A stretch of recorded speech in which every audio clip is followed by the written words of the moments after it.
예, 안녕하세요. 방금 소개받은 배지대학교 이재현이라고 합니다. 만나서 반갑습니다. 전 여러분들과 오늘 통일은 왜 손해라고 느껴질까라고 하는 이 주제를 가지고 여러분하고 이야기를 하려고 하는데요. 그에 앞서서 이 전체 강좌 제목이 통일시대의 지성인의 역할이잖아요. 그러니까 사실 우리는 통일시대라고 하는 거를 전제하고 우리는 이야기를 할 수도 있을까? 지금 현재 통일과 관련된 환경은 어떨까라고 하는 걸 아마 여러분들이 잘 느끼셨을 겁니다. 최근에, 그러니까 작년이죠. 최근에 김정은이 통일을 지우기 시작했고 이제는 두 나라로 살자, 적대적 같은 민족 아니다라고 하는 이야기를 하고 있어서 사실 통일 문제와 관련해서 저도 강의를 하고 여러 학생들을 만나지만 지금처럼 좀 새로운 국면이 점점 다가오는 건 처음인 것 같습니다. 그 차원에서 여러분하고 통일과 관련된 이야기를 하는데 첫 번째는 통일에 관련해서 통일을 해야 한다 말아야 한다라고 하는 명확한 여러분들의 생각을 가졌으면 하는 제 개인적인 바람에서 오늘 이 주제를 여러분이 천천히 한번 곱씹었으면 좋겠습니다. 우리가 통일은 왜 손해라고 느낄까라고 하는 건 다분히 경제와 관련된 이야기입니다. 내 호주머니에 뭔가가 낭비되거나 빠져나가고 있어, 나한테 도움이 되지 않아 라고 하는 거 우리는 손해라고 이야기를 하죠. 그 손해라고 하는 그 차원에서 우리는 협력의 알고리즘을 한 번 정도 새로운 시각에서 찾아보자 라고 여러분하고 이야기하고 싶습니다. 우선 여러분이 그 부제에 보면 알고리즘이라고 되어 있는데 알고리즘의 어원은 여러분한테 지금 강의 노트로 드렸지만 알고리스무스라고 하는 아랍어를 가지고 우리는 이야기를 한 거예요. 여러분 다 아시겠지만. 근데 알고리즘이라고 하는 것 자체는 문제를 해결하기 위한 단계적이고 명확한 절차나 명령어들의 집합입니다. 그래서 우리는 논리나 체계적으로 그 순서에 따라서 맞춰서 했을 때만이 조금 더 효율적으로 조금 더 문제를 개선할 수 있다라고 하는 거죠. 어디까지나 이건 컴퓨팅적 사고를 가지고 이야기를 하는 건데 모든 우리의 삶에는 이런 알고리즘을 가지고 있습니다. 그렇다고 하면 여기서 잠깐 여러분들 북한은 순우리말을 잘 쓰시는 거 알죠? 잘 쓰는 거 알죠? 그럼 북한은 알고리즘을 뭐라고 할까요? 혹시 아는 친구 있나요? 북한은 알고리즘 뭐라고 쓸까요? 왜 우리 다이어트는 북한에서 살까기 이렇게 이야기를 하고 우리 순우리말을 막 좀 많이 활용하다 보니까 지금 북한은 알고리즘 뭐라고 얘기할까요? 보통 북한의 상류층에서는 알고리즘이라고 하는 외래어를 그대로 쓴다라고 이야기를 하고 그렇다고 하면 일반 서민들은 순우리말을 많이 지금 장려하고 있으니까 북한에서 배포하는 말은 셈법, 풀이 흐름이라고 하는 우리 여러분이 알고 플로우 차트 같은 겁니다.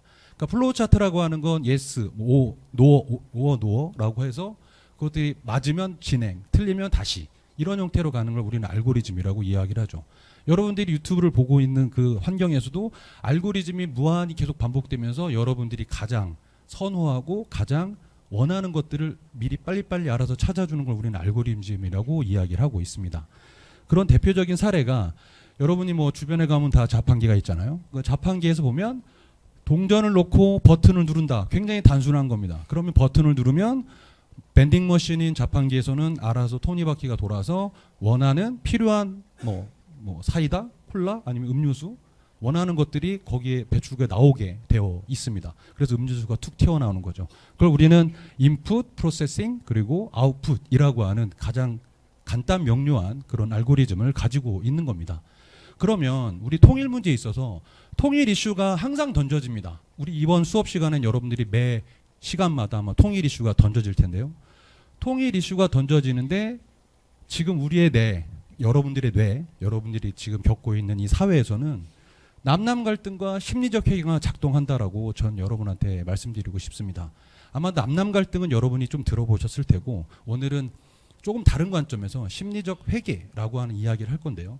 그 심리적 회계가 작동을 해서 통일은 손해야, 나한테는 손해야 라고 하는 그런 구조가 논리 구조가 형성되고 있다라고 보는 거죠. 그래서 통일은 나에게 손해다라고 하는 결론에 대부분의 국민들이 대부분의 여러분들 저를 포함해서 그런 생각들을 가지고 있다라고 말씀드리고 싶습니다.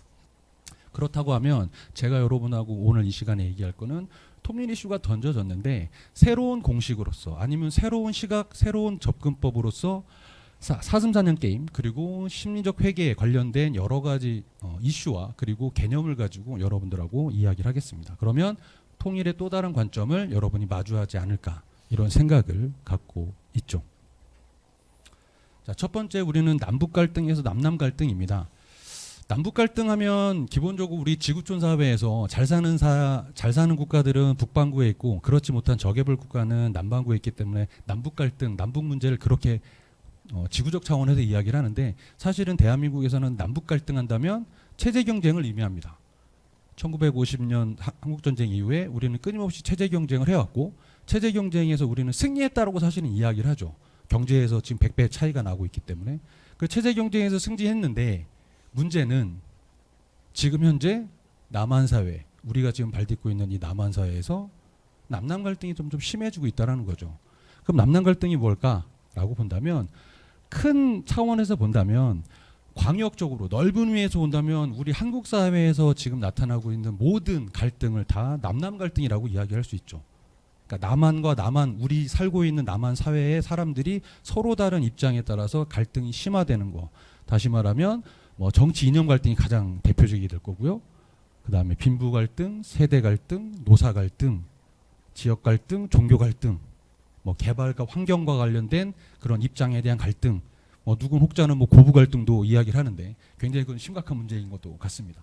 하지만 남남 갈등이라고 표현되는 이 한국 사회의 통일 문제와 그리고 북한 사회를 바라보는 시각에 따른 이 남남 갈등은 지금 현재 우리들 지금 이 수업을 듣는 여러분들에게 조금 더 다른 의미를 가져야 된다고 생각합니다.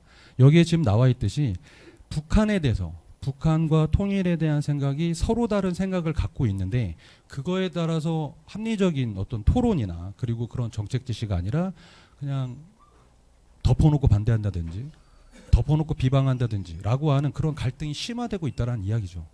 그래서 그런 차원에서 본다면 간단하게 말씀드리면 북한에 대한 시각 우리가 흔히 여러분들이 알고 있는 뭐 북한이 주적이냐 주적은 어떤 형태냐라고 하는 그런 부분부터 시작해서 뭐 북핵 문제에 대한 인식 대북 협력에 대한 뭐 관점 이런 것들이 다 그런 것들이 서로 다른 입장을 띌 때 우리는 남남 갈등이라고 이야기를 하는 거죠.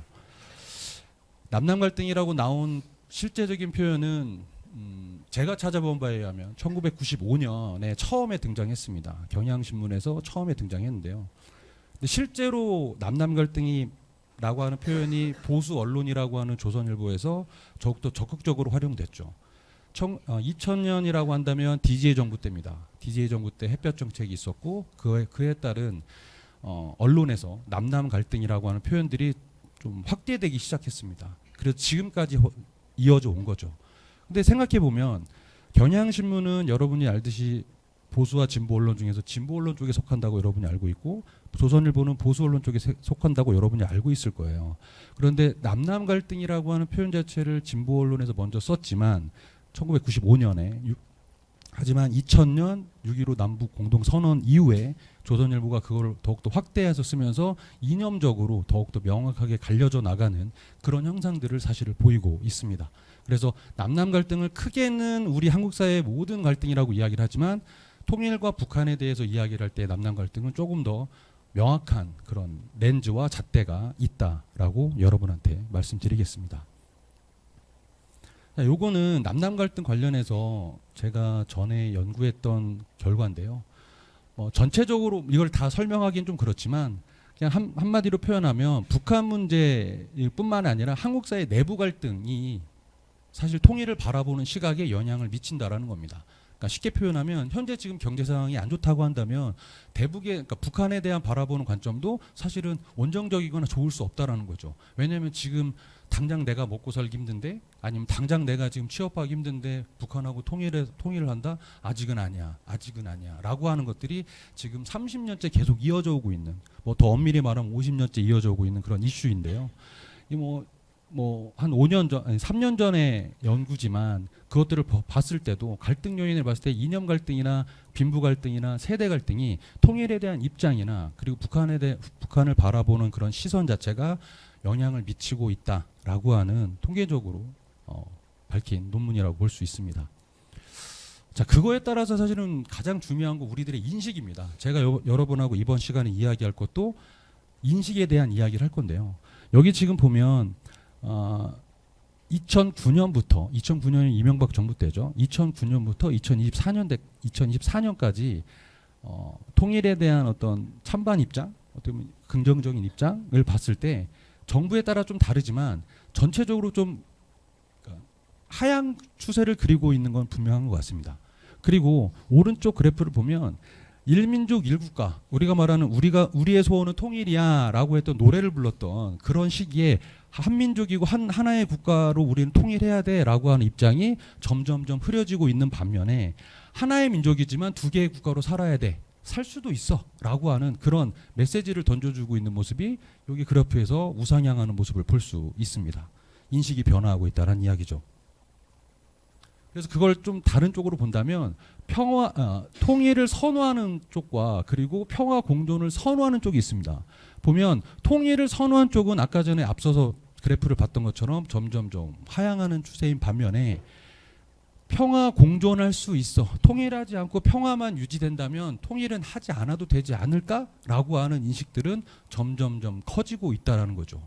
그걸 달리 이야기하면 한반도 평화 체제에서 통일은 필요 충분 조건이 아니라 그냥 충분만 하면 되는 거 아니야? 반드시 필요한 건 아니지 않을까라고 하는 인식들이 점점 더 커지고 있다는 이야기입니다. 그 커지는 이유에는 여러 가지 요인들이 있겠지만 오늘 아까 우리 첫 슬라이드 제목으로 말씀드렸던 통일은 왜 손해지? 왜 우리는 통일을 손해라고 느낄까라고 하는 부분에서 한번 우리가 생각해봤으면 좋겠습니다. 마지막으로 이 남남 갈등에서의 가장 핵심은 이 햇볕 정책입니다. DJ 정부 때 처음으로 대북 정책에 대해서 더 적극적으로 펼쳤고, 그리고 여기 지금 보면 김영삼 정부와 이명박 정부를 빼고 김대중 정부와 노무현 정부, 우리가 흔히 말하는 진보 정부라고 일컫는 이 두 대 정부에 있어서 대북 정책이 급격하게 많이 이루어졌습니다. 물론 1997년에 DJ 대통령, 그러니까 김대중 대통령이 취임을 했으니까 1990년대 중반에 북한에서는 고난의 행군 시기를 겪습니다. 굉장히 많은 굶어 죽는 사람들이 나타났죠. 그래서 북한이 거의 붕괴되기 직전까지 그런 이야기까지 돌 정도로 굉장히 심각했습니다. 그런 차원에서 대한민국 정부는, 그 당시 김대중 정부는 물론 북한에 대한 원래 정당 차원에서도 온정적인 그런 입장을 취하고 있지만 그런 안 좋은 상황을 보고서 김대중 정부는 포용 정책으로서 대북 지원 정책을 적극적으로 펼쳤던 거죠. 그래서 금액으로 본다면 굉장히 많은, 김대중 정부와 노무현 정부 때 굉장히 많은 대북 지원을 했다라는 걸 볼 수 있습니다.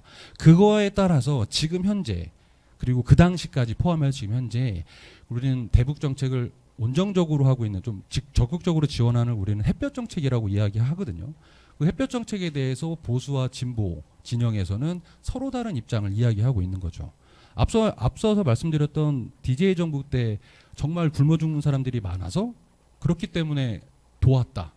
그렇다고 한다면 나중에 우리가 통일을 했을 때 다 굶어 죽고 난 다음에 체제가 무너지고 정말 아무것도 없는 상태에 통일을 한다면 무슨 의미가 있겠나라고 해서 그거는 통일에 대한 비용을 조금 더 줄이기 위한 하나의 방책이다라고 하는 게 진보, 그 당시에 정부의 입장이었던 반면에 반대 입장, 그 당시 야당이었던 반대 입장에서는 정말 굶어 죽기 직전까지 갔던 북한이 대북 지원 정책을 적극적으로 펴서 숨통을 틔웠다. 그 숨통을 틔운 다음에 뭘 했냐라고 했을 때는 그걸 가지고 북한, 그동안에 지금도 계속 문제가 되고 있는 북한 핵 미사일을 만들지 않았냐. 그래서 북핵에 대한 문제를 끊임없이 제기할 때 이 햇볕 정책에 대한 이야기를 합니다. 물론 서로에 대한 맞는 주장이 있고 서로에 대한 첨예하게 갈리는 주장은 있습니다.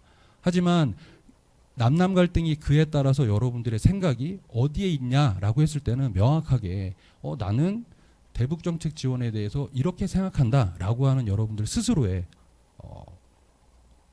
논리를 가지고 이야기를 해야 되지 않을까. 그렇다고 한다면 햇볕 정책이 좋은 거냐 나쁜 거냐, 아니면 실효성이 있느냐 없느냐라고 하는 부분을 명확하게 여러분들이 한 번쯤 생각해 봤으면 좋겠습니다. 왜냐하면 덮어놓고 아까 말씀드렸던 불필요한 갈등 자체는 우리 사회에 도움이 되지 않습니다. 남남 갈등은 불필요한 갈등이 저는 아니라고 생각하는데, 심각하게 불필요한 갈등으로 번질 때 그 번지는 이유는 그냥 덮어놓고 싫어, 아니면 덮어놓고 도와줘야 돼라고 하는, 어떻게 보면 자기 자신의 논리 없이, 어떻게 보면 생각 없이 그냥 무관심하거나 아니면 생각 없이 던지는 말들이 우리 사회에서 갈등을 더 증폭시키는 게 아닐까라고 하는 차원에서 여러분하고 공유하고 싶은 지점이었습니다. 그래서 보면 역대 정부의 정책을 보면 사실은 냉탕과 온탕을 반복했다. 조금 더 쉽게 말씀드리면 진보 정부였을 때는 조금 더 온탕이었던 반면에 보수 정부를 회귀하는, 다시 말하면 정권이 교체될 때마다 통일 정책이나 그리고 북한에 대한 대북 정책이 냉탕과 온탕을 계속 왔다 갔다 하면서, 사실은 뭐 이렇게 표현하면 그렇지만 우리 차가운 물 갔다가 뜨거운 물 들어갔다 왔다 갔다 하면 손이 얼얼해지잖아요. 그러니까 얼얼해지는 시점에 지금 우리는 와 있지 않을까. 그래서 그럴 때일수록 우리는 조금 더 명철하고 조금 더 우리는 명확하게 뭔가를 보려고 하는 자세가 필요하지 않을까, 이런 생각을 갖게 됩니다. 두 번째로, 이제 아까 남남 갈등에 대해서는 여러분들하고 좀 이야기를 했으니까, 실제로 우리에게 가장 중요하고 우리에게 가장 필요가 있는 부분은 통일 비용에 대한 이야기입니다. 그런데 통일 비용에 대한 이야기는 사실 쉽게 하기 어렵습니다. 왜냐하면 예측치도 불안정할 뿐만 아니라 어떤 방법에 따라서 하느냐에 따라서도 통일의 어떤 비용이 많아진다, 아니면 통일의 편익이 많아진다라고 하는 어떤 방법론에 따라서도 좀 달라질 수 있기 때문이죠. 하지만 우리는 통일 비용에 대해서 생각하지 않을 수는 없습니다. 그래서 그와 관련된 이야기를 간단하게 이야기를 하면, 맨 위에 보는 효용은 이익, 그 편익에서 비용을 뺀 나머지가, 편익이 크면 효용성이 여러분들 생기는 거잖아요. 그래서 일반적으로 뭐 행동경제학에서도 보통 이게 경제학에서 가장 기초적인 어떤 공식이니까, 편익이 비용보다 컸을 때 사람은 행동합니다. 무언가를 한다라는 이야기죠. 여러분들이 지금 뭐 커피숍이나 어디 가서 뭐 백다방 아니면 메가커피라고 하는, 여러분이 흔히 이야기하는 가성비 좋은 커피를 마신다라고 한다고 하는 건, 그 가성비 좋은 거를 생각했을 때 내가 그걸 마심으로 인해서 그 정도의 비용을 지출해도 나는 편익이 크기 때문에 그거를 사게 된다라고 하는 이론이죠. 그러면 통일도 마찬가지로 비용보다 편익이 크다라고 하는 인식이 더 커진다면, 더 확산된다면, 사실 통일에 대한 논의는 조금 더 진전될 수 있을 겁니다. 실례로 박근혜 정부 때 독일의 드레스덴 선언으로 통일은 대박이라고 하는 이야기를 합니다. 사실은 그 이야기를 들었을 때 보수 정부에서 통일은 대박이라고 말한 적은 처음입니다. 통일에 대해서 온정적으로, 통일에 대해서 긍정적으로 말하는 건 보수 정부에서는 사실 처음이었던 거죠. 근데 그걸 경제적인 관점에서 통일을 하면 대박이라고 하는 표현으로 캐치프레이즈를 걸면서 통일 논의가 조금 더 급물살을 타는 듯 했지만, 뭐 결과적으로는 그렇게 되지 않았지만, 처음으로 등장했던 통일은 대박이야 라고 하는 이 표현 자체가 우리에게 경제관념, 통일은 경제랑 연결시켜서 뭔가를 이해할 수 있어 라고 하는 것들을 던져줬던 그런 시기입니다. 그렇다고 한다면 앞서 얘기했던 통일 비용과 통일 편익의 차이가 어느 정도일까 라고 하는 거를 정확하게 예측을 하면 좋은데, 앞서 말씀드렸듯이 편익에 대해서 그리고 비용에 대해서는 명확하게 추계하기가 사실 어렵습니다. 그래도 어렵다고 해서 안 할 수는 없잖아요. 그래서 많은 연구자들이, 그리고 많은 연구기관들이 그와 관련된 연구를 진행한 적이 있죠. 물론 지금은 통일 비용과 편익에 대해서 많은 연구가 진행되지 않는 것 같습니다. 그래서 그 당시를 본다면 지금 여러 가지 연구자와 연구기관이 있는데, 보면 통일 비용 자체가 들쑥날쑥합니다. 아까 말씀드렸듯이 굉장히 뭐 통일을 언제 어느 시기에 할 거냐, 그리고 통일이 됐을 때 어느 정도로 다시 회복하는 시기가 올 거냐라고 하는 것들을 연구자마다 그것들을 달리 했기 때문인데요. 그래서 이런 많은 연구들이 있었는데, 그거보다 기본적으로 통일 비용과 편익을 추정하는 사례가 되게 중요하겠죠. 그걸 보면 뭐 통일 비용은 143조에서 통일 편익은 39조. 그러면 어디가 높습니까? 비용이 높은 거죠. 그러니까 비용이 많이 들어라고 하는 입장에서 처음에 이야기를 했다면, 그리고 나서 나중에는 홍순직 연구자 같은 경우에는 1570억 불에서 그리고 통일 편익은 뭐 2,200억 불이 약 2,200억 불이 통일 편익이 생긴다라고 해서 편익이 조금 더 높은 쪽으로 나타납니다. 이 말은 앞서서 제가 말씀드렸듯이 통일에 관련해서 이야기를 할 때 통일 편익과 비용을 추계할 때 방식에 따라서 달라질 수밖에 없는데요. 그럼에도 불구하고 통일과 편익에 대한 이야기를 할 때 중요한 건 우리가 그걸 부담할 수 있느냐 없느냐죠. 그거는 국가가 재정으로 충당해야 되는 부분인데 일가의 재정은 어디서 나오나요?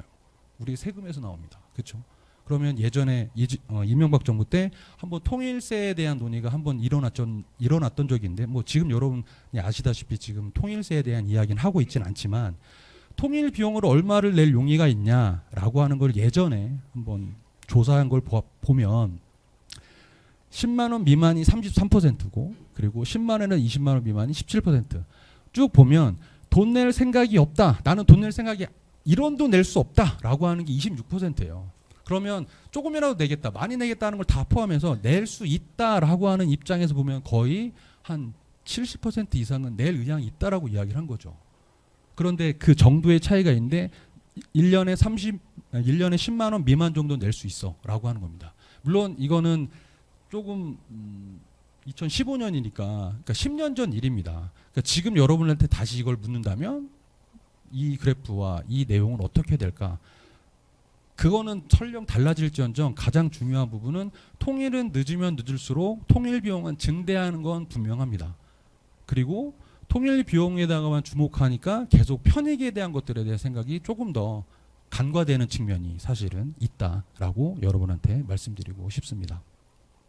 그래서 오늘 아까 말씀한 통일 비용을 이야기할 때 여러분 통일 비용과 편익을 이야기할 때 꼭 한 번쯤 생각해 봤으면 좋겠던 게 지금 여기 통일연구원에서 연구한 그 전의 자료인데 그 자료를 제가 엑셀로 그래프를 만들었거든요. 그래프를 만들었는데 통일 편익이 이 빨간색 선입니다. 그리고 순 통일 편익은 편익에서 비용을 뺀 금액이기 때문에 거기에 격차가 생깁니다. 이 격차가 생기는데 이 격차가 생기는 요 구간을 실제로 미스매칭 되면서 한 번쯤은 꺾일 수밖에 없는 구간으로 우리는 상정하고 있는 거죠. 그거를 아까 전에 제가 부제로 달아놨던 전환의 계곡이라고 하는 이야기입니다. 여기서 말하는 전환의 계곡은 아담 셰브르스키라고 하는 정치학자가 정부가 분배 사회복지, 그러니까 흔히 말하는 우리가 통일하게 되면 대부분의 북한 주민들은 우리들로 따지면 기초생활 수급자들이 좀 많을 겁니다. 그럼 복지비가 많이 지출이 되겠죠. 그러면 통일에 대한 이야기를 아담 셰브로스키가 한 건 아니지만 정부가 복지나 분배 정책을 강하게 폈을 때, 강하게 시도했을 때 전환의 계곡을 반드시 통과하게 된다. 이 말은 큰 개혁은 기존의 경제와 시장에 큰 영향을 미칠 수밖에 없는데 나중에 그게 회복선으로 돌아오면 훨씬 더 큰 편익이 있을 수 있다라고 하는 거죠. 물론 아담 셰브로스키가 강조하는 지점은 원래 복지 정책을 하다 보면 경제 성장을 이루기 전에 한 번 정도는 꼬꾸라지는 그 지점이 존재하는데 그게 전환의 계곡이라고 하는 표현으로 이야기를 한 겁니다. 조금 더 구체적인 그래프로 본다면 여기 지금 보면 통일 시점이 언제일지는 우리 모릅니다. 근데 아까 말씀드렸지만 통일은 늦어지면 늦을수록 통일 비용은 점점 커집니다. 우리가 통일을 이제 하지 않겠어, 통일하지 않겠어라고 만약에 결정한다면 통일 비용이라고 하는 표현 자체도 이제 사라지겠죠. 근데 어쨌든 계속 통일이 언제 될지는 모르지만 통일이 늦어지면 늦을수록 비용은 커진다라고 하는 기본적인 전제를 한다면 통일 시점이 만약에 뭐 지금이라고 만약에 따진다면 이 순간이라고 따진다면 우리는 원래 여기 점선으로 나와 있는 게 한국의 경제 성장 기본적으로 우리 한국 일반적으로 선진국의 경제 성장률이 연평균 한 3%대 많아야 3%대 정도 나옵니다. 근데 지금은 뭐 지금 너무나 뭐 코로나도 겪고 해서 많이 안 좋지만 선진국들은 대부분 3%대의 경제 성장률을 경험해 왔습니다. 그리고 뭐 중국처럼 지금 빠르게 부상하는 국가들, 뭐 우리나라도 마찬가지로 과거에 박정희 정부 때 빠른 산업화 시기였을 때는 연평균 경제 성장률이 8%에서 10% 팡팡팡 튈 때가 있었는데 선진국이 되면 그렇지 못하거든요. 근데 그런 차원에서 보면 선진국이 된 한국에서는 그냥 무난하게 경제 성장이 이렇게 된다라고 하는 일반적으로 만약에 본다면 통일을 하게 되면 원래는 이쯤 가 있어야 되는 경제 성장이 머물러 있게 된다는 거죠. 그러면 실제로 머물러 있는 이 격차만큼에 우리는 굉장히 떨어진다라는 생각을 많이 갖게 됩니다. 그러면 요 구간을 다시 한번 좀 이야기를 하면, 원래는 이렇게 가야 되는데 실제로 가다가 이렇게 갔다 간다라고 하는 거죠. 그러면 요 구간을 우리가 체감했을 때는 거의 이렇게 떨어지는 것처럼 느껴집니다. 물론 저기에서는 완만하기 때문에 좀 표현이 조금 여러분 이해 안 가실 것 같은데, 실제로 체감하는 건 떨어졌다가 올라가는 이 구간이 존재한다라는 거죠. 이 구간이 언제일지는 모릅니다. 그러니까 통일이 만약에 지금 당장 된다 해도 아마 이 전환의 계곡은 겪을 수밖에 없고요. 그러니까 그걸 우리는 견뎌내야 된다는 거죠. 사실은 그걸 우리는 뭐 슬기롭게 극복해야 된다. 뭐 우리 한국의 뭐 국민성도 있고 뭐 슬기롭게 극복할 수 있어라고 우리는 다 생각하고 있는 건데, 결과적으로 보면 통일 시점과 언제, 이 T 시점이라는 건 언제일지 모르는데, 그게 10년이 될지 20년이 될지 30년이 될지 아니면 5년이 될지는 사실 아무도 모르는 건데, 통일을 하게 되면 저 구간은 반드시 거칠 수밖에 없다라는 겁니다. 그러니까 우리는 그거를 사실은 직시하고 인정하고 통일에 대한 걸 바라봐야 되지 않을까라고 하는 거죠. 뭐 그렇게 이야기하면 통일은 어차피 지금 여기서 경제 성장률이 떨어지니까 우리한테 도움이 안 되니까 지금 당장 하면 안 돼라고 하는데, 지금 당장 하지 않는다고 하면 계속 통일 비용은 늘어난다는 이야기입니다. 근데 만약에 그거를 슬기롭게 극복을 한다면, 언제인지는 모르지만 보면 원래는 이 시기에 이 정도의 경제 성장률을 한국이 맞이할 텐데 실제로는 더 큰 경제 성장률을 맞이할 거야라고 예측치나 전망을 하고 있다라는 거죠. 그거는 뭐 인구가 늘어나는 부분도 있고, 그리고 대외적으로 통일을 된 한국 자체는 안정되어 있기 때문에 투자자들이 좀 더 많이 올 거고, 그래서 코리아 디스카운트는 없을 거야라고 하는 것들을 생각하면 조금 더 그 폭은 커지지 않을까라고 하는 이야기를 하는 겁니다. 근데 중요한 건 통일을 하게 되면 어쨌든 전환의 계곡은 우리는 거칠 수밖에 없다. 그건 우리에게 비용과 부담으로 다가온다라는 이야기죠. 그래서 통일 비용과 편익 문제는 사실은 팩트가 뭐다라고 하는 것보다 우리의 인식의 문제가 더 중요하지 않을까, 이런 생각을 해봅니다. 인식 얘기하면 저는 항상 이 리처드 탈러 교수의 심적 회계를 이야기를 합니다. 뭐 넛지라고 하는 굉장히 좀 흥미로운 그런 개념으로 노벨 경제학도 타고, 사실은 아마 여러분들도 이 책을 읽어본 친구들이 있을 것 같습니다. 넛지가 뭔가요? 넛지가 한번 이렇게 옆구리 쿡 찔르거나 뭐 이렇게 하게 되면 알아서 할 수 있는 그런 걸 만들어준 걸 넛지라고 이야기를 합니다. 행동 경제학에서 사실은 심리학을 바탕으로 해서 만들어낸 하나의 개념인데요. 여기서 보면 심리적 회계라고 하는 건 마음속에 계좌가 있다는 이야기입니다. 마음속에 계좌가 있다. 탈러 교수가 이야기했던 사례를 들면 이런 겁니다. 여러분이 예전 사례라서 여러분들은 좀 맞지 않을 수도 있는데, 여러분이 뭐 요즘에 왕산암 보러 극장 가잖아요. 극장 가는데 티켓을 미리 사놓습니다. 그래서 티켓 10,000원짜리 한 장의 티켓을 하나 사서 지갑에 넣고 주머니에 갖고 가 있다가 영화관에 딱 도착했는데 티켓을 분실한 거예요. 그럼 여러분들은 거기서 현장에서 티켓을 사서 또 그 영화를 보겠습니까? 안 보겠습니까? 볼 것 같아요? 안 볼 것 같아요? 안 볼 것 같죠. 실제 실험에서도 보지 않는 결과가 나왔습니다. 그런데 현장 구매해야지 라고 해서 만 원이 충분히 있는 걸 가지고 갔는데, 가다가 내가 10,000원을 잃어버렸어요. 물론 근데 10,000원만 있는 건 아니고 얼마가 더 있는데 10,000원 이상이 더 있었는데 10,000원을 잃어버렸어요. 그럼 영화관에 앞에 도착해서 10,000원을 잃어버린 그걸 알고 나서 영화를 볼 겁니까? 안 볼 겁니까? 보겠어요? 안 보겠어요? 아까 전에 이렇게 했으니까 학생 볼 것 같아요? 안 볼 것 같아요? 볼 것 같죠. 왜 그럴까요? 똑같은 10,000원입니다. 티켓을 산 거와 티켓을 사지 않았지만 10,000원을 지불하려고 하는 그 10,000원은 같다라는 거죠. 그런데 사람의 심리에 의해서 그 10,000원은 어떤 계좌에 넣느냐에 따라서 사실 다르게 작동한다는 이야기입니다. 티켓을 샀잖아요. 티켓을 샀는데 가서 잃어버렸어요. 그럼 되게 자책하겠죠. 그런데 영화를 보기 위해서는 사면 되는데, 만약에 사게 되는 순간에는 나는 20,000원짜리 영화를 보는 겁니다. 그렇게 생각을 하게 되는 거죠. 그런데 그냥 원래 티켓을 거기 가서 살려고 했는데 10,000원을 잃어버렸다고 하는 거는 그냥 내 지갑에 있는 걸 잃어버렸기 때문에 난 영화를 보러 왔지? 그럼 난 10,000원을 지불해서 본다라는 이야기입니다. 어차피 2만 원이라고 하는 걸 그러니까 잃어버리고 다 포함해서 2만 원이라고 하는 게 빠져나갔음에도 불구하고 영화를 보냐 안 보냐에 따라 다르다는 이야기죠. 물론 요즘에는 영화를 지류 티켓을 사지 않기 때문에 모바일이니까 핸드폰을 잃어버리지 않는 한 사실은 이런 경우는 없죠. 그런데 곰곰이 생각해 보면 여러분들이 아까 그랬던 뭐 커피숍에서 뭐 7,000원, 8,000원짜리 커피를 마신다거나 아니면 뭐 요아정이죠. 요아정 가서 맛있는 걸 먹을 때는 그냥 나를 위해서 내가 맛있는 거 먹으니까 기꺼이 지출합니다. 근데 곰곰이 한번 생각해 보세요. 여러분들 배달 어플 가지고 음식 주문할 때 있잖아요. 뭐 15,000원짜리, 뭐 2만 원짜리 주문할 때 여러분들 배달비 걱정합니까 안 합니까? 배달비 신경 쓰나요 안 쓰나요? 신경 쓰나요 안 쓰나요? 신경 쓰죠. 15,000원짜리를 배달을 시키는데 배달비가 3,000원이에요. 비싸 보이잖아요. 근데 여기는 배달비가 무료래.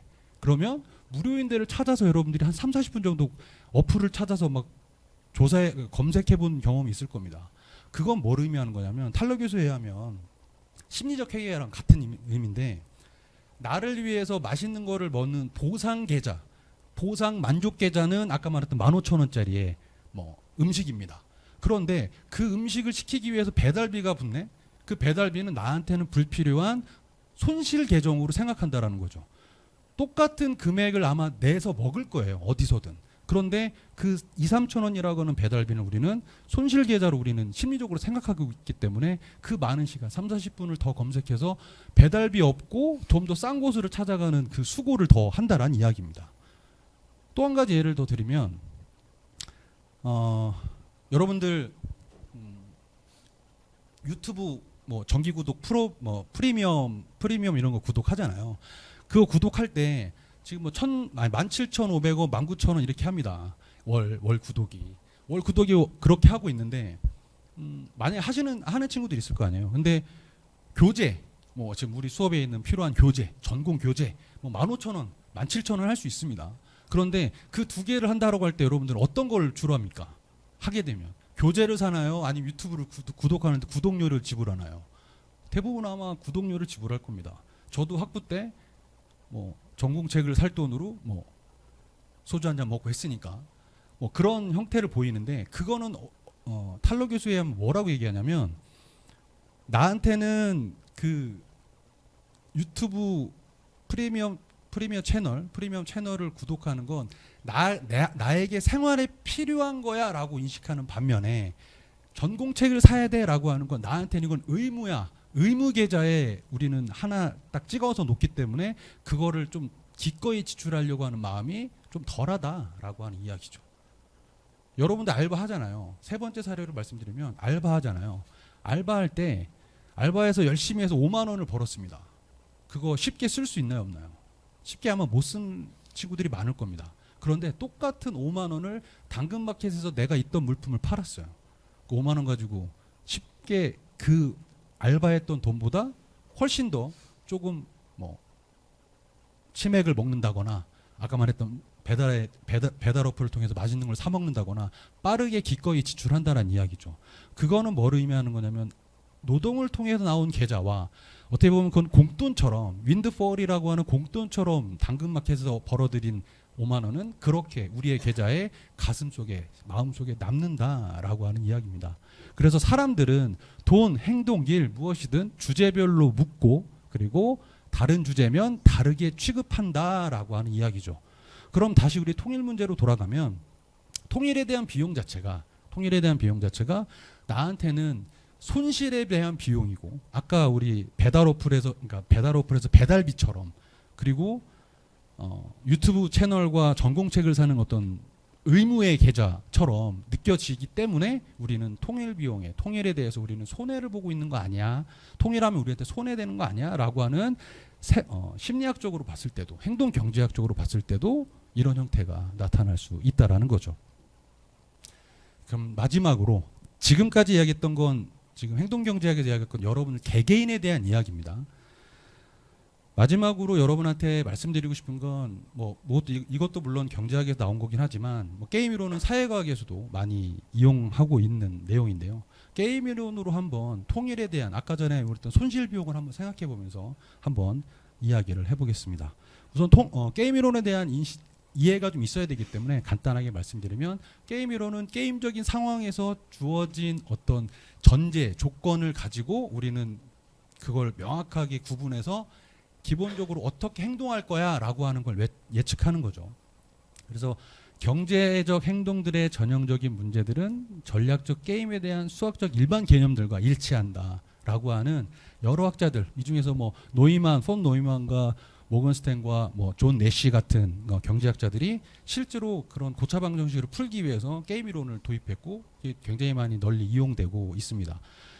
게임 이론에 대한 속성과 전제를 이야기하면, 첫 번째는 서로 상호 의존, 그러니까 다시 말해서 영향이 있다라는 겁니다. 나의 선택 자체가 상대방의 선택에 영향을 줄 수 있다라고 하는 거죠. 가장 대표적인 사례가, 여러분들 가위바위보를 했을 때 주먹을 내면 당연히 다른 사람은 주먹을 낸다는 걸 안다면 보자기를 내야 이길 수 있다라고 하는 건 게임에서 기본적인 속성이잖아요.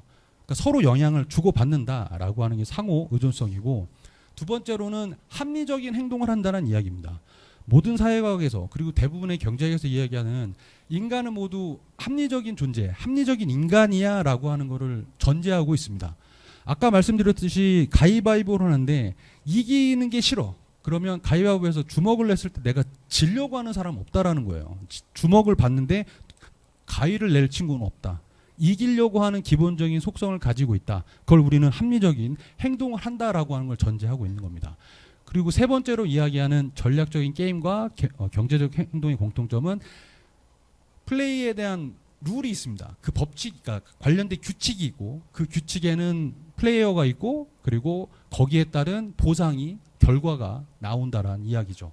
그래서 게임 이론의 역할은 나중에 우리가 사사분면에, 다음 슬라이드에 사사분면이 나올 텐데, yes or no냐 아니면 어떤 거냐라고 하는 상대방의 선택에 따라서 내 선택이 어떻게 하는 게 유리해라고 하는 것을 간단하게, 수학적으로 간단하게 우리가 볼 수 있는 그런 내용이 게임 이론이라고 여러분한테 말씀드리고 싶습니다. 그래서 현실 세계를 단순화시켜서 그걸 경험하지 않고도 이렇게 될 거야라고 하는 걸 예측할 수 있다라는 거죠.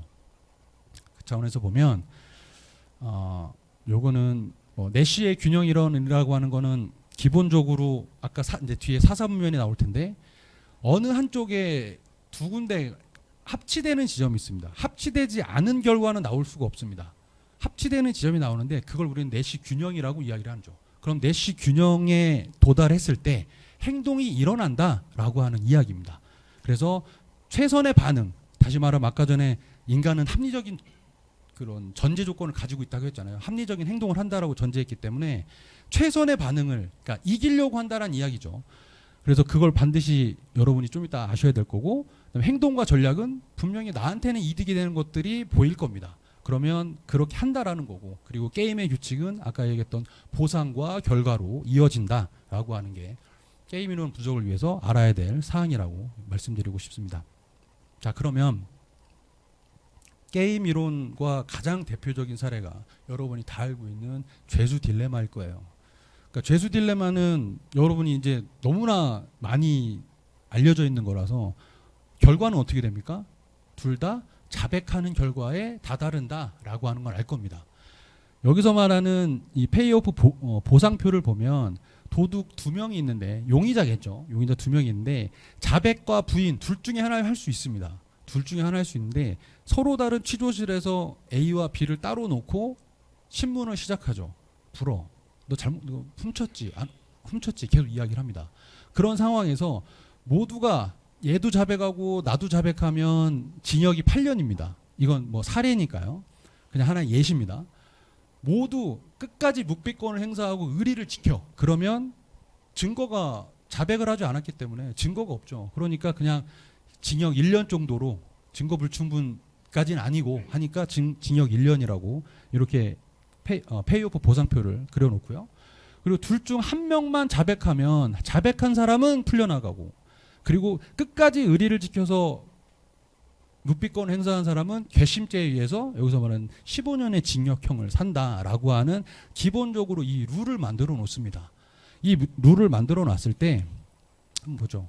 보면 A와 B가 여기 나오잖아요. A가 B가 나오는데, 자, A의 입장에서 B가 A의 입장에서 B가 부인하거나 자백하거나 둘 중에 하나잖아요. 그러면 여기 지금 A가 지금 녹색으로 돼 있죠. 그러면 만약에 A가 생각합니다. B가 그 같이 공모했던 사람이 그래 끝까지 의리를 지켜서 부인할 거야 라고 한다면 마이너스 1이 큽니까? 0이 큽니까? 마이너스 1보다 0이 크죠. 그렇죠? 그러면 A는 자백하는 게 유리하다라고 하는 결론에 도달하는 거죠. 그럼 여기 일단 동그라미를 하나 칠합니다. 그리고 B가 다시 A가 생각합니다. 부인 의리 있게 끝까지 묵비권 하는 게 아니라 쟤는 나중에 한 불 것 같아. 자기 아까 그런 얘기 들으니까 불 것 같아. 불 것 같아라고 하면 자백에서 보면 마이너스 15가 큽니까? 마이너스 8이 큽니까? 마이너스 8이 크죠. 나한테는 마이너스 8이 유리한 겁니다. 그래서 자백을 하게 된다는 이야기죠. A는 다시 말하면 B가 부인하거나 자백하거나 뭘 해야 유리하다라고 한다면 우리는 A는 자백으로 하게 될 수밖에 없다. 반대로 마찬가지로 B가 생각했을 때 A가 부인하거나 자백하거나 둘 중에 하나 할 텐데 만약에 부인한다라고 한다면 나는 자백하는 게 유리해요. 그리고 A가 자백한다라고 하면 둘 중에 따져봤을 때는 15에서 마이너스 8 당연히 마이너스 8이 더 자기한테 유리하니까 이렇게 두 군데 다시 말해서 B도 자백하고 A도 자백하는 이 결과를 보입니다. 아까 말했던 내시의 균형이라고 하는 건 요게 생긴다라는 거죠. 최선의 반응은 지금 네 가지의 경우, 그러니까 각자 두 가지의 경우인데 한 사람은 상대방에 대한 입장을 봤을 때 이런 경우의 수를 고려해서 최선의 선택을 한 결과가 자백. B도 자백. 그래서 자백이라고 하는 여기 하나의 사사분면에서 하나 색칠되는 지점이 나오게 됩니다. 그러니까 우리는 죄수 딜레마에서 죄수 딜레마의 가장 큰 어떤 특징이라고 할 수 있는 서로 격리시켜 놓고 이익의 관점에서 부르면 나라고 하는 순간에 그들은 상호 신뢰를 전제하지 않기 때문에 자백을 하는 결과가 나와서 결과적으로 이들은 징역 8년씩을 산다라고 하는 결론에 다다른다는 거죠. 그런데 중요한 건 이건 어디까지나 하나의 모델이고 일단 사례잖아요. 예시잖아요. 그런데 이 A라고 하는 B라고 하는 이 사람들이 계속적으로 징역 8년 살고 나와서 또 도둑질하고 또 하면 계속 이런 취조질에 계속 들어갑니다. 그럼 어떻게 될까요? 게임은 계속 반복된다라고 했을 때 어떻게 될까요? 그래 이번에는 너 믿어보겠어 하면서 믿음으로 가면 나중에 부인 쪽으로 가겠죠. 그런데 인간은 기본적으로 이기적이고 나 혼자 먼저 살려고 하는 입장이 있기 때문에 자백으로 가고 있어 라고 하는 게 게임 이론에서 나오는 죄수 딜레마의 큰 특징이고 설명입니다. 자 그러면 그 다음에 나오는 게 이제 뭐 여러 가지 게임 이론인데 치킨 게임 이론까지는 여러분이 꼭 아셔야 됩니다. 왜냐하면 치킨 게임은 서로가 팽팽하게 물러설 수 없는 그런 상황에 직면해서 누구도 포기할 수 없는 그런 상황들. 과거에 1960년대에 미국과 소련의 쿠바 미사일 어떤 사태가 났을 때도 치킨 게임 이론으로 이야기를 하고요. 유럽 연합에서 영국이 EU 탈퇴라고 하는 부분에서도 치킨 게임 이론으로 적용하는 사례들이 많이 나타나고 있습니다.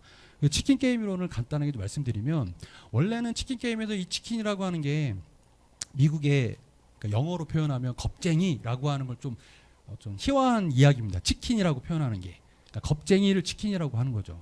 그래서 두 깽단이 있는데 서로 자기의 세력을 과시하다가 깽단의 보스가 뭐 우리 서로 부하들 다치게 하지 말고 한번 우리 담력 테스트 한번 하자라고 해서 서로 뭐 오토바이가 됐던 아니면 뭐 보통 차를 이야기하는데 차를 서로 마주보고 달려오게 합니다. 달려와서 만약에 부딪히면 어떻게 될까요? 거의 전속력으로 달려오기 때문에 어떻게 될까요? 죽겠죠. 아니면 크게 다쳐가지고 거의 뭐 반신불수가 되거나 좀 엄청 크게 죽음에까지 이를 수 있다라고 하는 거죠. 그렇게 서로 달려오는데 누군가는 담이 작아서 내가 살아보겠다라고 하는 기준으로 해서 핸들을 꺾을 거예요. 그러면 핸들을 꺾은 조직은 지는 거고 계속 돌진하게 되는 그 조직은 그 갱은 이기게 된다라는 겁니다. 그 조직에서 그 사회에서. 그래서 보면 모두 다 회피하면 둘 다 생존하니까 그냥 3과 3을 가져간다라고 가정하겠습니다. 근데 모두 다 돌진하면 둘 다 사망이잖아요. 둘 다 좋을 게 없습니다. 그래서 보상값이 0이고 둘 중 한 사람만 회피를 합니다. 핸들을 돌리는 거죠. 핸들을 돌리면 2를 가져가고 돌진한 사람은 그 조직이 담 크고 그 조직이 훨씬 힘이 세라고 하는 걸 과시할 수 있으니까 5라고 하는 보상을 가져가게 되는 거죠. 자, 그러면 이게 나오는 보상표입니다. 보상표에서 실제로 아까 했던 걸 적용하면 여기 보면 A 입장에서 B가 내가 막 달려가면 핸들을 꺾을 것 같아. 핸들을 꺾을 것 같다면 이 회피의 영역에서 이 녹색 안에 어디가 더 큽니까? 3과 5에서. 나는 돌진하는 게 유리하겠죠.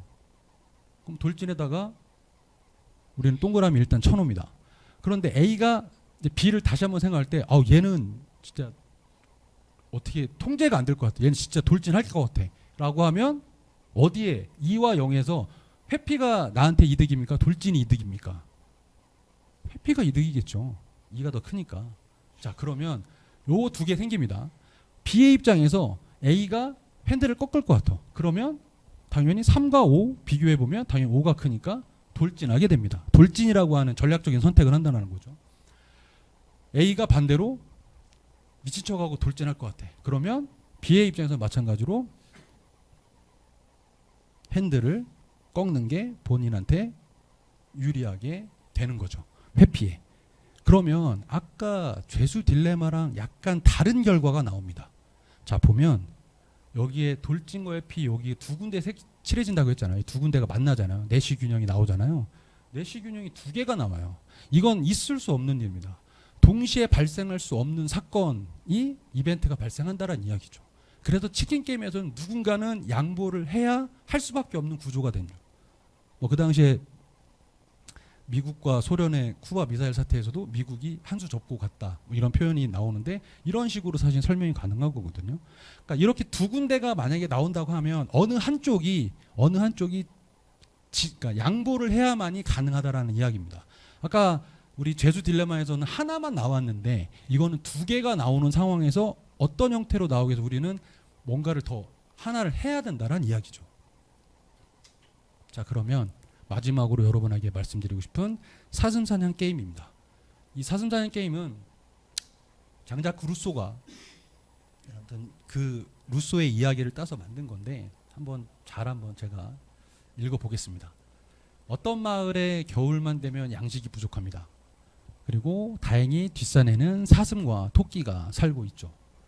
그 사슴을 잡으면 마을 전체가 배불리 먹을 수 있는데 한 사람이라도 그 대열에서 그 산기슭에서 사슴이 나오는 지점들 예상되는 지점에 모두가 다 추운 겨울에 지키고 있으면 사슴이 나오면 다 같이 일치 합심 단결해서 사슴을 잡을 수 있는데 한 사람이라도 그 대열에서 빠지면 사슴을 잡을 수가 없습니다.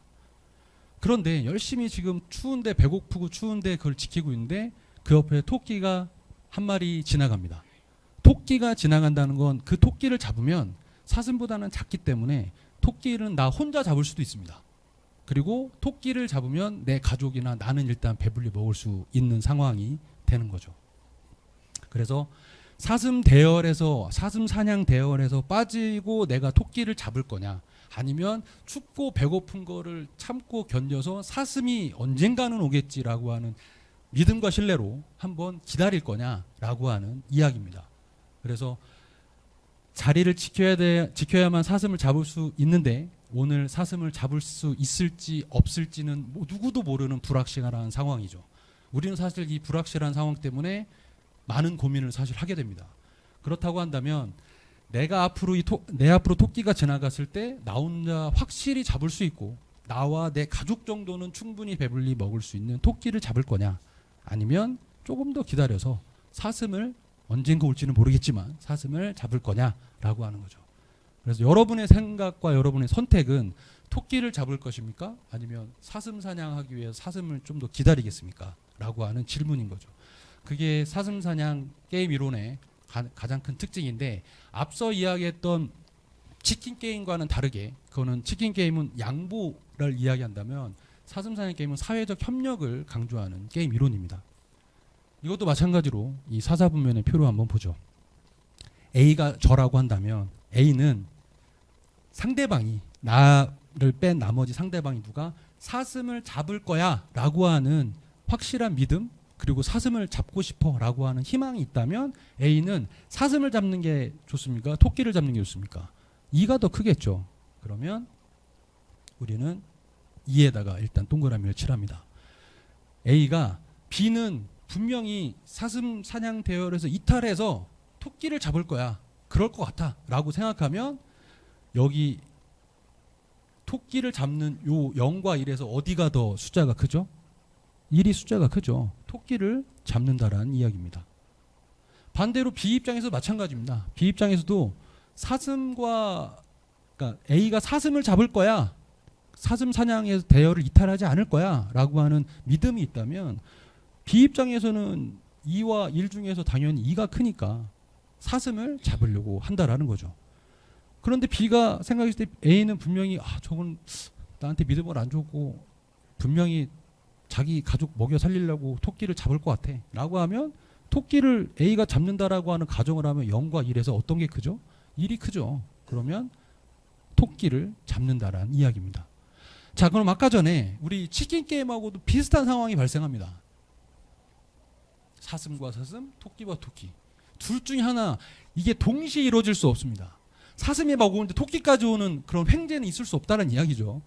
사슴과 토끼는 아까 전에 치킨 게임처럼 회피나 돌진 둘 중에 하나의 뭔가 행동이 나와야 되는데 여기도 마찬가지로 지금 두 개가 칠해져 있기 때문에 내시 균형이 두 개가 나왔기 때문에 사실은 요거냐라고 하는 토끼를 서로 잡고 이제 말 거냐 아니면 조금 더 기다려서 불확실성을 극복하고 조금 더 기다려서 사슴이라고 하는 큰 걸 잡을 거냐 그게 우리 공동체에 어떤 게 더 나을까라고 하는 고민의 지점에서 이 사슴 사냥 게임 매트릭스는 우리에게 던져주는 시사하는 바가 크다라고 저는 생각합니다.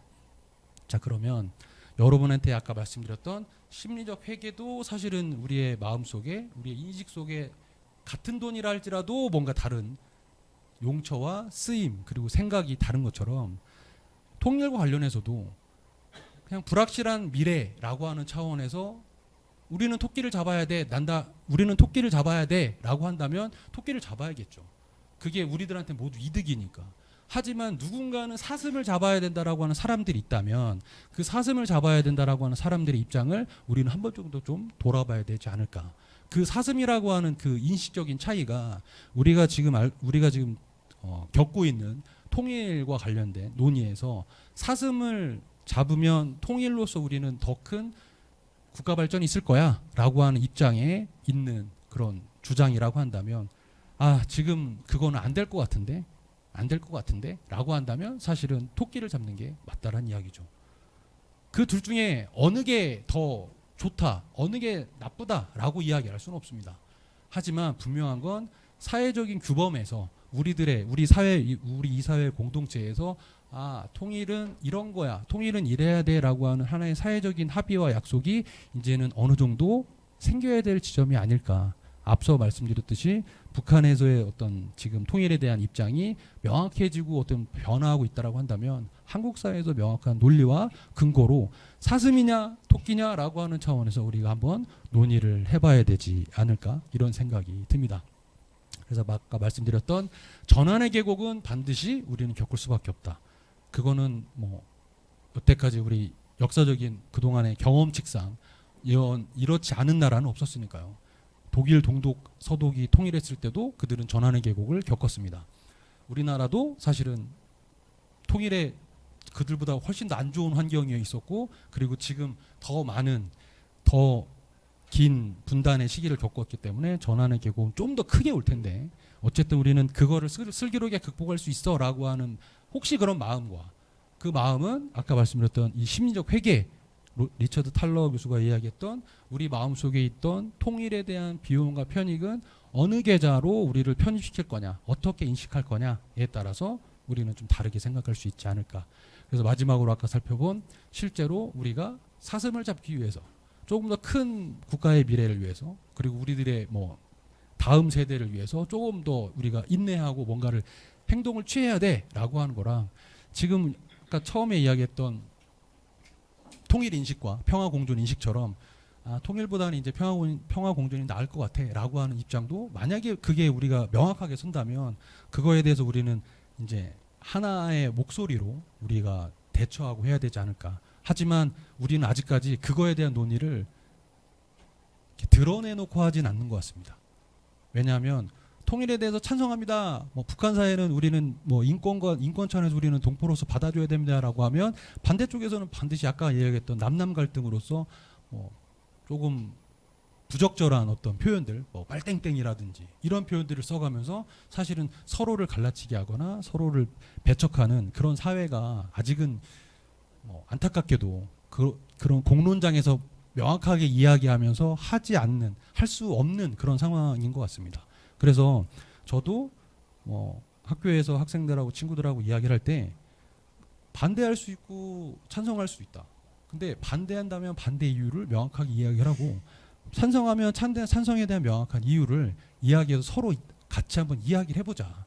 근데 이미 학계나 그리고 모든 그동안의 논의는 사실 다 수면이 다 그러니까 있습니다. 정보들은 다 있어요. 근데 그걸 본인이 취사 선택해서 나는 그게 맞는 것 같아라고 하는 본인의 생각을 드러내지 않을 뿐이죠.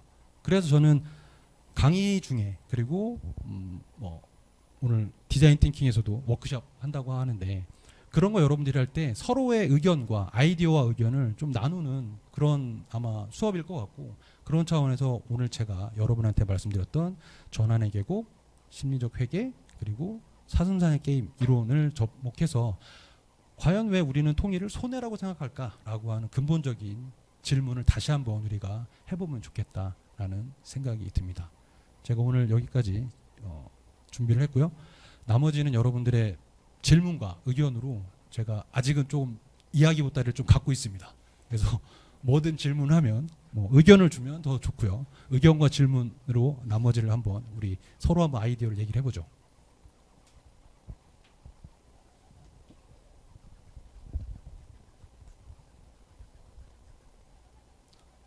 이렇게 저도 이런 걸 되게 많이 겪기 때문에 우리는 자유를 주면 굉장히 좀 부담스러워합니다. 그래서 자유롭게 얘기하세요. 그러면 그 자유 자체가 굉장히 부담이 되는 거죠. 그래서 오히려 그럴 때는 약간 좀 독재 방식의 이렇게 아까 맨 코너에서 이렇게 저를 계속 응시하는 어떤 눈빛을 보냈는데 혹시 의견이나 질문 있나요?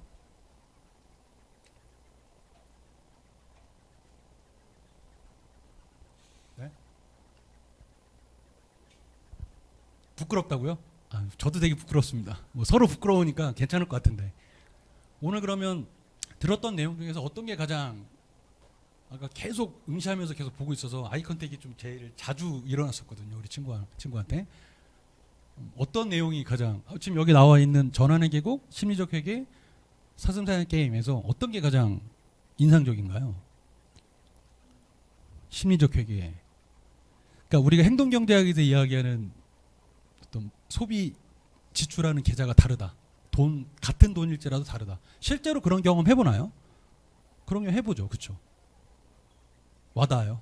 그러면 이건 좀 민감한 질문일 수 있는데 친구 이름을 제가 잘 모르니까 우리 서로 처음 보는 익명이 있잖아요. 물론 저는 이름을 아까 오픈했지만 통일에 대한 비용을 그러니까 비용에 대한 얘기입니다. 그러니까 통일에 대한 비용을 우리가 기꺼이 낼 수 있는 그런 심리적 회계로서 우리 아까 전에 맛있는 배달의 민족에서 배민에서 뭐 시켜가지고 먹는 그런 음식처럼 나를 위한 보상으로 생각할 건지 아니면 배달비 같은데 이거는 안 써도 될 것 같은데 나한테는 아까운 돈인데 라고 하는 그렇게 생각을 하나요?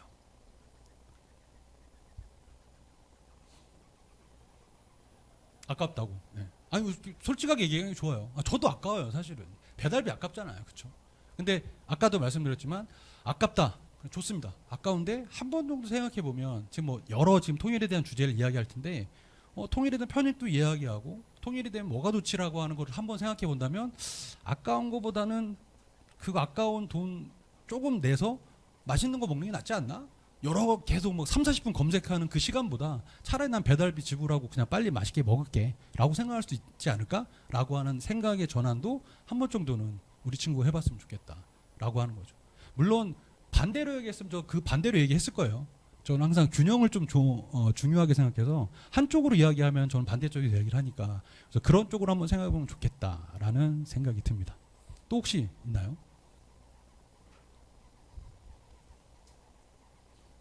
네.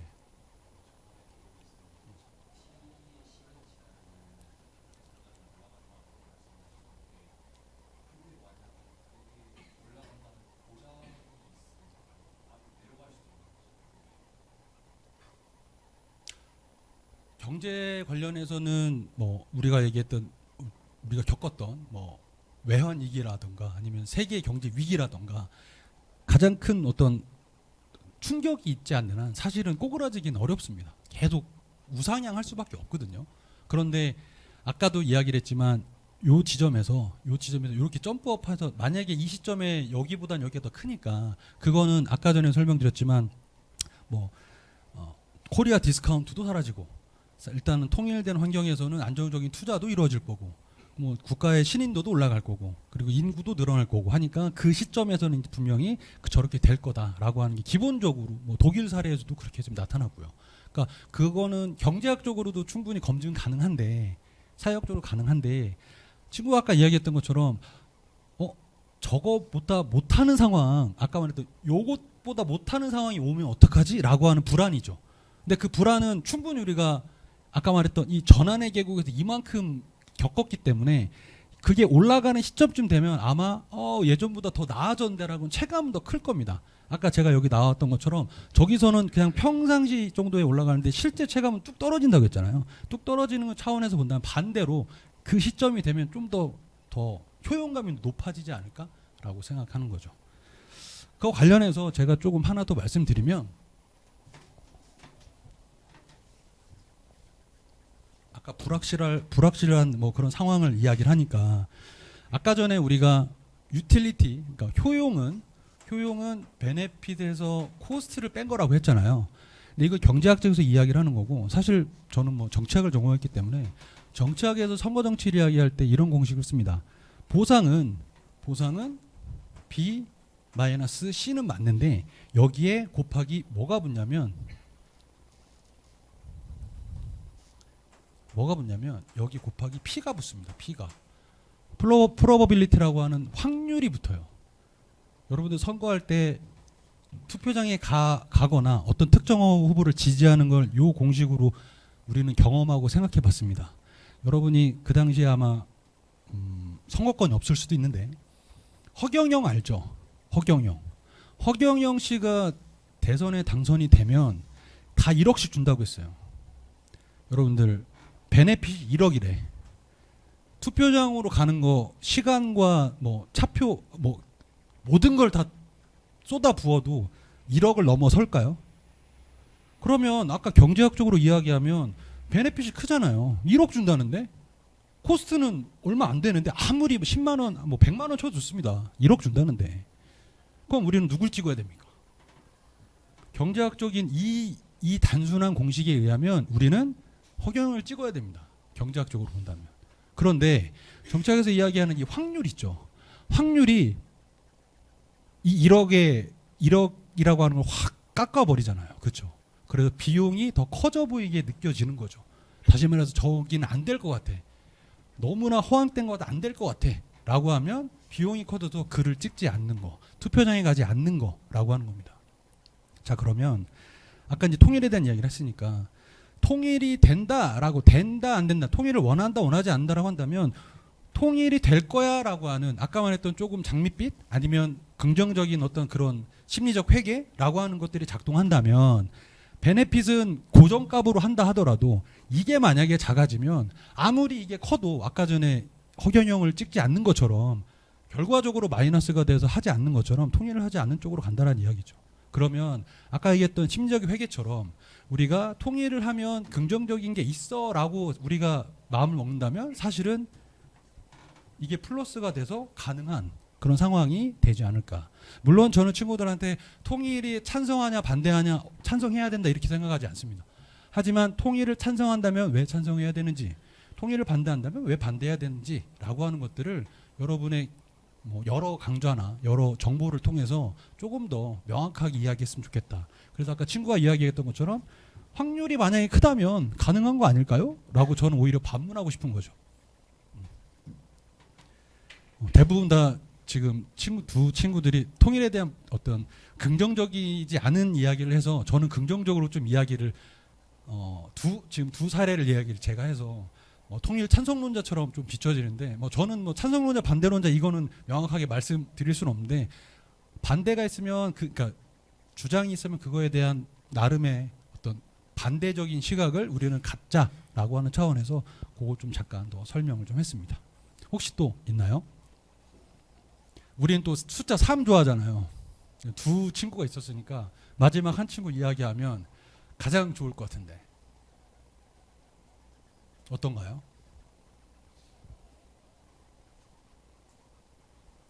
오늘 아까 맨 끝에 지금 맨 앞에 그러니까 중간 정도에서 한번 이렇게 쭉 나오면 딱 맞을 것 같은데 이제 어떤가요?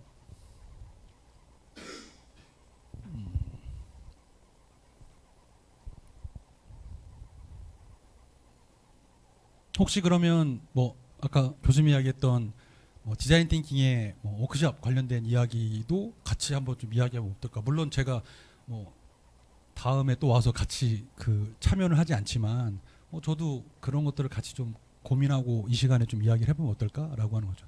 길지 않은 시간입니다. 이제 얼마 남지 않았으니까 혹시 디자인 띵킹에 아니면 워크숍에 좀 고민되는 아니면 생각나는 그런 아이디어나 이런 것들이 좀 있나요?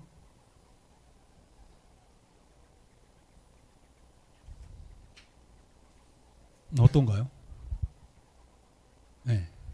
친구 이름들을 몰라서 여기 아까 보니까 다 이렇게 찍어서 이렇게 출석부도 없는 것 같아요, 그렇죠? 네. 그래서 이름 아까 다 친구들랑 기억하고 싶은데 이름을 이야기하지 않아서 마지막 한번 이름 이야기 한번 해볼까요? 최창이라고 합니다. 아, 네. 저는 일단 디자인 띵킹 그런 건 말고 일단 물어보고 싶은 게 계곡에 전환 어쨌든 심리적 사상 사냥 때 이 얘기를 하시면서 쭉 이야기 흐름을 들어보는데 제 느낌상 마치 통일이 돼야 된다라는 느낌을 받았습니다. 이게 맞는 느낌인가 약간 제 정신이 아니거든요. 제가 이해하는 게 맞나 싶어가지고 질문을 좋습니다. 되게 좋은 질문입니다. 저도 꼭 하고 싶었던 이야기인데 아까 두 친구가 이름을 서로 몰라서 그러니까 두 친구가 통일에 대해서 약간 부정적인 생각을 이야기를 했잖아요. 그래서 저는 이제 그 반대편에서 이야기를 한 거고 오늘 강좌의 주제 자체도 왜 통일은 손해라고 느끼지라고 하는 것 자체가 일단 부정적인 걸 시작을 해서 우리 손해니까 계속 손해로 생각해서 그냥 덮읍시다라고 하면 강의에 의미가 없잖아요. 그렇죠? 그래서 손해라고 생각하지 않는 방법이 뭘까라고 하는 걸로 포인트를 놔서 그렇게 그렇게 느끼는 거죠. 그거는 정확하게 이해한 겁니다. 근데 아까 말씀드렸지만 제가 한쪽에서 통일을 해야 됩니다라고 주장하는 사람은 아니다라고 하는 거죠. 여러분한테 누누이 말씀드리지만 지금 여러분들이 통일 세대 그리고 통일에 대해서 이제 결과적으로 여러분들이 많은 것들을 이제 판단을 해야 되는 세대인데 그 세대인 여러분들이 전반적인 지금 여론이랑 아까 인식조사나 이런 거 보면 굉장히 지금 통일에 대한 인식이 낮아지고 있는 거는 자명한 사실이에요.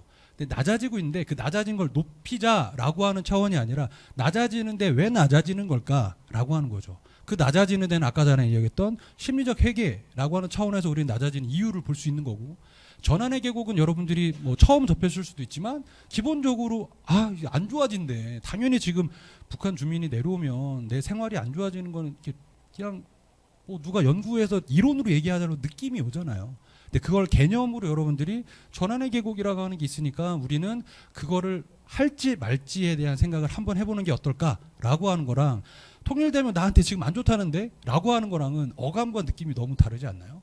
그 차원에서 여러분들에게 우리 특강 제목처럼 지성인답게 이런 이야기와 개념들을 이야기하면서 통일에 대한 논의를 한다면 조금 더 풍부하고 다른 시각으로 접근할 수 있지 않을까라고 하는 겁니다.